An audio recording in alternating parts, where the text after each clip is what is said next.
je dis d'abord félicitations pour le travail que vous avez abattu. J'ai suivi les commentaires quelque part où certains rappelaient que par le passé, dans cette catégorie, on allait chercher en première division. On a senti qu'il y a un travail qui a été battu. Vous êtes parti en ligue régionale. Je crois que l'essentiel de vos joueuses viennent des ligues régionales. Aujourd'hui, on a franchi un cap, c'était l'Égypte. Demain, ce sera l'Éthiopie. Est-ce qu'on devrait s'attendre à voir des changements dans cet effectif où vous serez là pour la continuité? Et je voudrais aussi savoir, est-ce que vous avez mis trop de pression sur vos filles? En première manche, on a eu l'impression qu'elles avaient peur de se découvrir, qu'elles n'osaient pas. Des filles techniquement qui ont des capacités techniques mais qui ne les exprimaient pas. En seconde période, on a vu beaucoup de filles prendre de risques, oser, provoquer, attaquer, dribbler, même lorsqu'il le fallait pour se débarrasser d'une Égyptienne. Est-ce que en première mi-temps, vous avez mis trop de pression à ces filles-là, de ne pas se découvrir, de jouer beaucoup plus collectif, que de permettre aux filles de mettre en valeur leur potentiel? D'accord.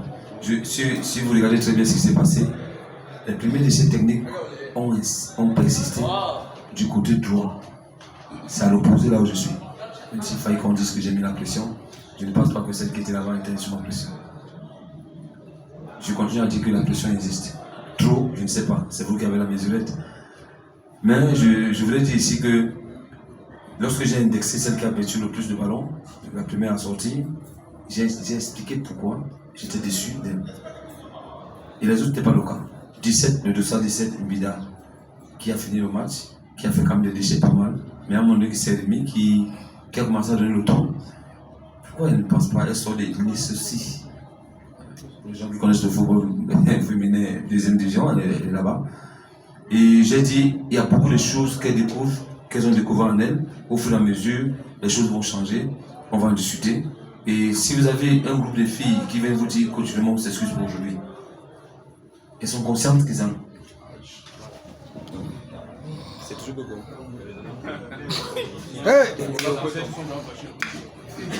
Et je pense quand même qu'avec le temps, on va corriger bon nombre de choses. Et cette frousse-là va partir. Je le disais ici, que la présence du public peut jouer sur deux tableaux. Il y a le fait que ma grande soeur est là-bas, ma tante, mon oncle est là-bas. Mon tonton qui avait dit qu'il ne doit pas jouer au foot, il est venu voir. Tout ça, ça joue, c'est pas la pression de nos corps. Moi, je reste rigoureux, ne te perds pas, reste concentré, ainsi de suite. Ça peut être une pression, mais si on ne les dirige pas à leur âge, on les dirigera quand ça sera déjà difficile. Donc, je pense pas. Donc, maintenant, sur l'autre chose, toutes nos qualifications, il va falloir les chercher à l'extérieur. On connaît le chemin. Il y aura des changements? Effectivement, voilà, merci. Merci de me lancer à ce niveau. Les changements vous doivent exister. Il faut une concurrence pas possible. Ceux qui connaissent les équipes sont comme ça.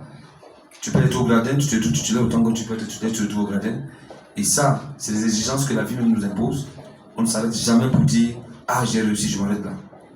Donc, et si il faut qu'on ait de l'ambition de représenter aussi le Cameroun dans les clubs des frères à l'extérieur, il va falloir leur faire savoir que pour ça, il faut des sacrifices dans le travail. Et si tu courais 10 minutes, il faut en courir 100 aujourd'hui pour espérer être mieux.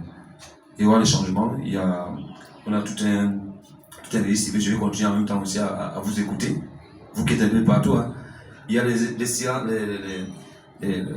sessions de stage intermédiaires, c'est-à-dire qui ne sont pas proches de la réalité. Si je parviens à les avoir, à chaque fois, vous allez voir qu'il y a des personnes qui vont rentrer. Il y a des personnes là qui ne seront pas là parce qu'elles ne méritent plus d'être là.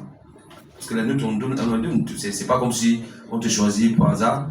Et ça, c'est comme si on était à l'école, donc il y aura des changements. Sinon, pourquoi donc les autres se rentrent de joie? Ok, coach.